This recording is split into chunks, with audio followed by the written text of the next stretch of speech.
Introduction, le réveil.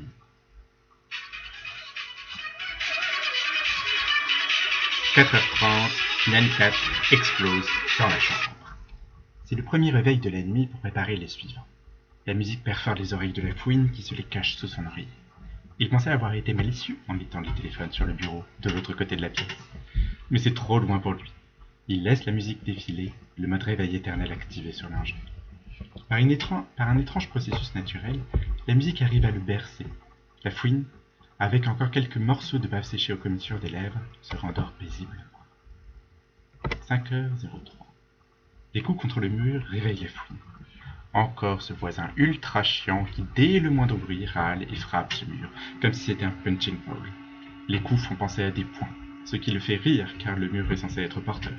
Étonnant qu'il l'entende si bien. La fouine repart dans son sommeil, voulant récupérer coûte que coûte ce rêve où il commençait à manger le bras de sa mère frit et croustillant sous la dent. 6h.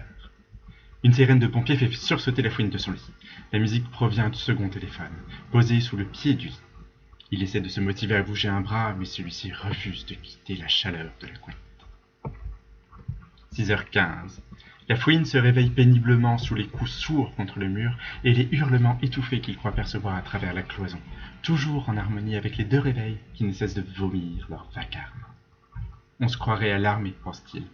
Le GE lui avait préconisé ces méthodes, mais il les relativise en pensant qu'elles ne sont guère utiles pour se motiver à se lever, sauf à rendre furibard son voisin si exaspérément sensible à la moindre perturbation sonore. Lugras décide de se lever, jambes après bras. Le froid se jette sur lui comme une armée de marcheurs blancs guet-apens. Il essaie de se baisser pour récupérer le premier portable qui crache toujours la sirène sous le lit, mais son dos refuse de le faire descendre. Les mains touchent déjà difficilement ses cuisses, alors le sol. Il s'oblige à se mettre à genoux. Ses articulations, son dos, ses jambes, ses côtes et son rectum craquent sous l'effort. Le second portable se fait assassiner de manière plus commode.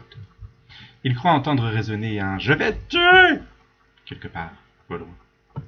Son regard fusionne avec l'écran de son portable. 8h23.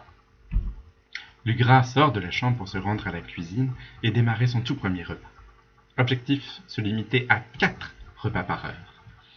Il commence à sortir la capsule de café quand il tombe sur l'écran de son portable illuminé le temps de la réception de 96 messages de la part des Jafar. Oh non putain, 8h33, c'est impossible. Il s'habille en hâte, chemise, puis t-shirt.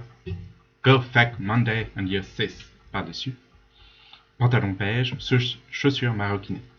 Il passe en toute vitesse, son menton par-dessus son habit, ouvre la porte et se heurte une nouvelle porte, en plus flasque. Son voisin est là, petit, frêle, les poings en sang, la face ravagée par la haine. Il tremble de la main en menaçant une fouine transie de peur. Ni une, ni deux, dans un mouvement synchronique parfait, la fouine claque la porte, se retourne telle une tortue ninja fluide comme un rat de l'opéra pour présenter son sac à dos au point qui vole, fait un pas de côté, balance une pichenette sur le haut du crâne du voisin et dévale les escaliers qu'il a l'habitude d'engloutir 4 à 4, ses réunions s'inscrivant toujours sur son planning 10 minutes après qu'elles aient toujours commencé.